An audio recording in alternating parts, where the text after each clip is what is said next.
बच्चों, आज हम पढ़ रहे हैं स्वतंत्रता आंदोलन की विरासत और उसमें पिछले व्याख्यान में हमने पढ़ा अहिंसा के बारे में और आज हम टॉपिक लेते हैं राष्ट्रीय एकीकरण।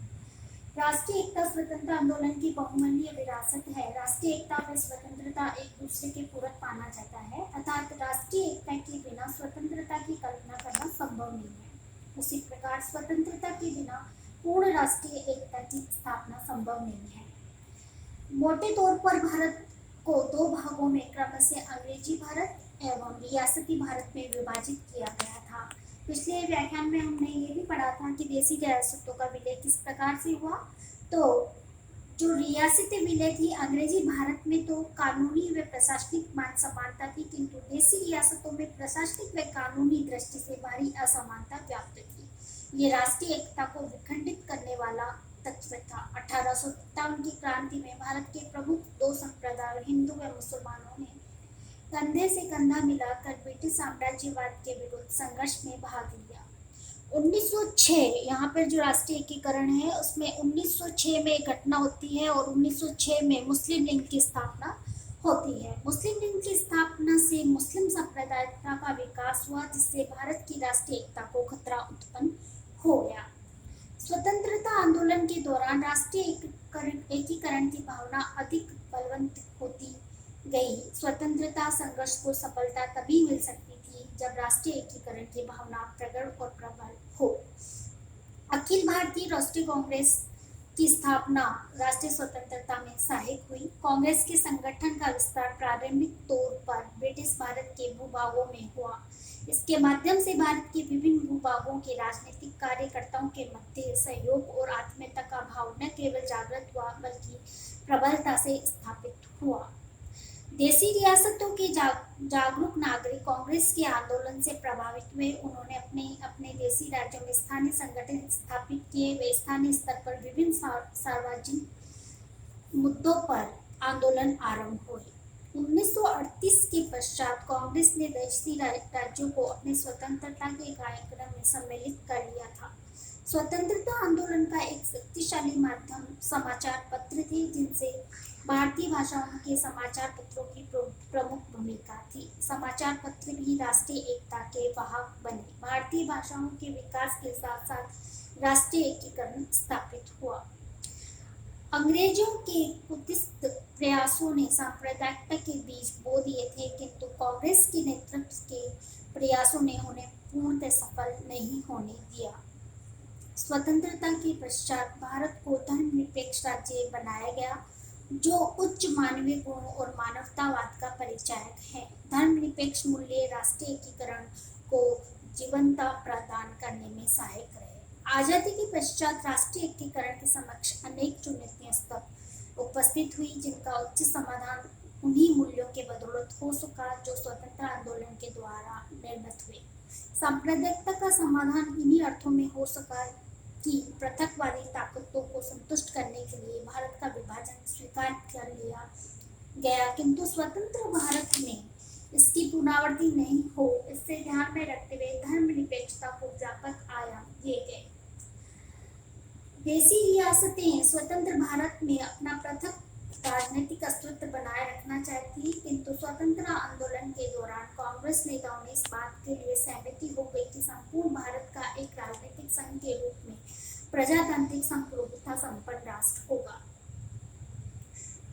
1947 एवं 1949 के अल्प समय में कांग्रेस ने देशी रियासतों को भारत में विलय कर लिया। आजादी के पश्चात राष्ट्रीय एकता को चुनौती देने वाले तत्वों में क्षेत्रीय पृथकवादिता, सांप्रदायिकता, भाषा विवाद, पड़ोसी देशों की घुसपैठ, राष्ट्रीय एकता को विखंडित करने वाले विदेशी षड्यंत्र इत्यादि प्रमुख रहे। राष्ट्रीय एकीकरण की भावना दिनों दिन और मजबूत हुई। इस विखंडित करने वाले आंतरिक एवं बाह्य तत्वों को मुंह की खानी पड़ी। अतः कहने का ये तात्पर्य है कि जो राष्ट्रीय एकीकरण है वो स्वतंत्रता आंदोलन की विरासत में इसकी महत्वपूर्ण भूमिका है और इस विचारधारा के बिना भारत की स्वतंत्रता असंभव थी। अब जो दूसरा है स्वतंत्रता आंदोलन की विरासत में जो तीसरा टॉपिक है वो है सांप्रदायिक सौहार्द। सांप्रदायिक सौहार्द, ठीक है। तो जो स्वतंत्रता आंदोलन प्रारंभ से ही धर्म धर्मनिरपेक्षता की विचारधारा से प्रेरित था। धर्मनिरपेक्षता, जैसा कि नाम से स्पष्ट है कि किसी एक धर्म का पक्ष न होकर सभी धर्मों को समान दृष्टि से देखा जाए, वो कहलाती है धर्मनिरपेक्षता। ये एक भारतीय संविधान की एक प्रमुख विशेषता भी रही है और इसको भारतीयों ने अपनाया भी है। इसमें संगठन के स्तर पर किसी भी संप्रदाय को कोई स्थान नहीं दिया गया। इसमें सभी संप्रदाय के लोग सम्मिलित थे, जिनमें सांप्रदायिकता के स्थान पर राष्ट्रीयता की भावना अधिक बलवती हुई। कांग्रेस धर्म को पूर्णतः एक व्यक्ति का निजी मामला मानती थी। धर्म को राजनीति के साथ जोड़ना का कांग्रेस ने विरोध किया। संगठन की ओर से धर्म को राजनीति से दूर रखने की प्रति सतर्कता व सजगता बरती गई, किंतु कांग्रेस धर्म विरोधी संस्था भी नहीं थी। धर्मनिरपेक्ष रहकर ही सांप्रदायिकता से लड़ा जा सकता था। गांधी जी सभी धर्मों की समानता पर बल देते थे। उनके लिए वेद, उपनिषद आदि धर्म शास्त्र नहीं थे, बल्कि वे कुरान और बाइबल आदि को भी उसी तरह धर्म शास्त्र मानते थे। गांधी जी ने नित्य उपासना में किए जाने वाले कीर्तन में भी इसी भावना का समावेश किया। रघुपति राघव राजा राम, पतित पावन सीताराम। इस हरि कीर्तन पदावली में उन्होंने ईश्वर, अल्लाह, तेरे नाम, सबको सन्मति दे भगवान, इसको भी सम्मिलित किया। सभी धर्मों को सम्मान करते हुए इनके उपदेशों में प्राप्त ज्ञान को गांधी ने अपना निजी धार्मिक मान्यता आधार बनाया। अहिंसा के विचार में स्वयं ही सांप्रदायिक सद्भावना विचार निहित है। स्वयं गांधी जी ने 1931 में कांग्रेस के कराची अधिवेशन में इस बाबत प्रस्ताव रखा कि धर्म को राजनीति से अलग रखना चाहिए। उन्होंने 1942 में पुनः इस बात को पूरे जोर शब्दों में दोहराया कि धर्म एक निजी मामला है जिसका राजनीति में कोई स्थान नहीं होना चाहिए। स्वतंत्रता आंदोलन के दूसरे जो प्रखर नेता जवाहरलाल नेहरू सांप्रदायिक सद्भावना के प्रबल समर्थक थे।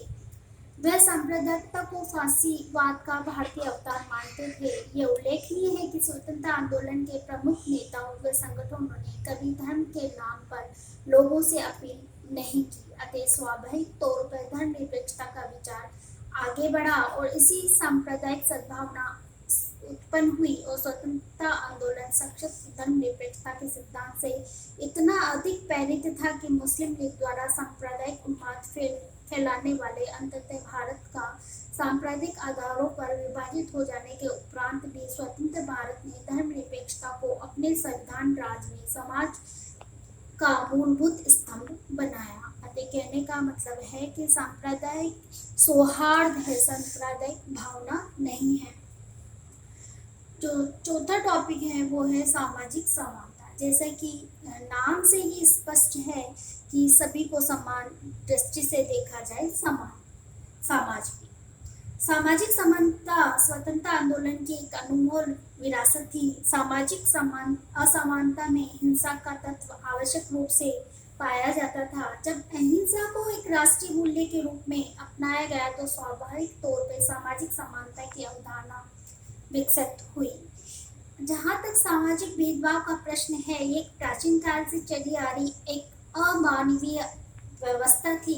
मुख्यतः भारत का अधिसंख्यक हिंदू समाज जाति आधारों पर बटा हुआ था। ये जाति आधारित सामाजिक विभाजन उच्च और निम्न जातियों पर निर्भर था। आधुनिक शिक्षा, औद्योगिक विकास, रेल एवं सड़क यातायात के विकास, डाक, तार व संचार साधनों के विकास, नए वर्गों के उदय इत्यादि ने जाति आधारित समाज पर गहरा प्रभाव किया। ये सब अंग्रेजी शासनों के अंतर्गत हुआ। मुख्यतः बड़े शहरों में जाति प्रथा कमजोर हुई, किंतु ग्रामीण व छोटे शहरों में जाति प्रथा के कारण सामाजिक दृढ़ता की स्थिति प्राप्त थी।